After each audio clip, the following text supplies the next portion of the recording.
Bonjour, aujourd'hui nous allons voir comment la prière peut transformer une vie de famille. Alors tout d'abord, qu'est-ce que c'est que prier? Prier, ce n'est pas seulement réciter des prières. Prier, c'est vraiment parler à Dieu, mais c'est d'abord l'écouter. Or, pour se mettre à son écoute, il faut le connaître. Il y a un moyen, c'est de lire sa parole dans la Bible. Et le jeune homme riche s'éloigne. Il a très envie de pleurer. Qui? Le jeune homme, tu vois, il est très riche et il dit à Jésus, mais que dois-je faire pour être vraiment un ami de Dieu? Et Jésus lui dit, il faut que tu donnes tes sous, ton argent. Ah oui, après il va devenir pauvre. Et oui, mais riche de Dieu. On a eu des moments pas faciles à gérer. Cette parole, chaque fois qu'on la recevait, c'était une parole qui nous apportait une lumière.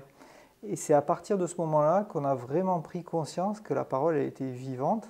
Et on sentait vraiment le Seigneur qui nous faisait passer des messages. Et on s'est aperçu que si on ouvrait le cœur et qu'on écoutait ce qu'il nous disait, les choses rentraient naturellement dans l'ordre par des moyens auxquels on n'aurait absolument pas pensé. Et ça, c'est bluffant. C'est un truc il faut le vivre, quoi. Dieu nous parle vraiment à travers la Bible. Pendant notre semaine, il est bon de pouvoir méditer cette parole ensemble et de voir comment est-ce qu'elle nous rejoint dans notre vie quotidienne. Et c'est aussi ce qu'on apprend aux enfants. Le Seigneur, il peut nous parler quand on lit l'Évangile, à nous, mais il peut aussi le parler au couple ou à toute la famille. Et qu'est-ce qu'il veut nous dire?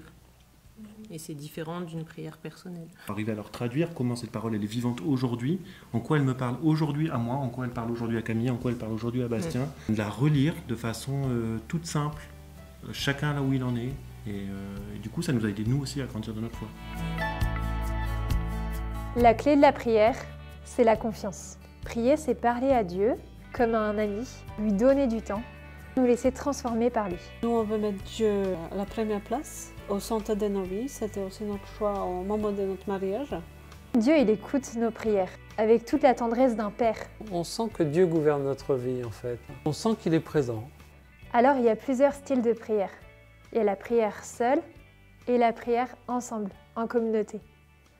La première manière de prier, Jésus nous en parle et il dit « Quand tu pries, retire-toi dans ta chambre, ferme la porte et là, prie ton Père qui est là dans le secret. » Dans la prière personnelle se forme un dialogue intime avec Dieu. Chaque matin, en fait, on prie individuellement, chacun de notre côté. On lit bien sûr tous les textes du jour et puis aussi on a des méditations. J'introduis Pierre dans la prière personnelle. Quand il est dans son lit, je fais la prière et il répète après moi. Mais la prière qui va devenir la sienne.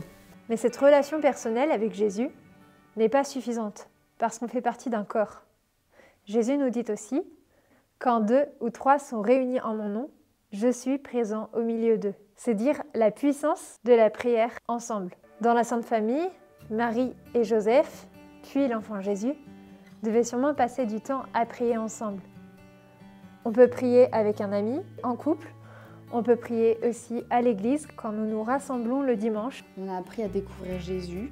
La prière était plutôt personnelle au départ. Et puis on a découvert la prière à plusieurs et surtout la louange. Et je pense que dans nos cœurs, il y a cette grâce qui a dû être déposée, d'avoir ce besoin de prier ensemble et de faire une petite église dans la maison.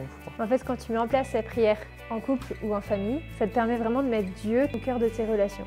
Oui, c'est un ciment familial. Celui qui nous unit, celui qui nous donne tout. La prière en famille, ça nous apporte beaucoup d'apaisement et d'unité. Prier en famille, c'est un moment de joie, de partage. De prier à l'église, c'est une puissance démultipliée qui nous guide, qui nous renforce justement dans notre foi. Et de prier tout seul, c'est plus du recueillement, un tête-à-tête en fait avec Jésus. Penser à Jésus, ça fait du bien.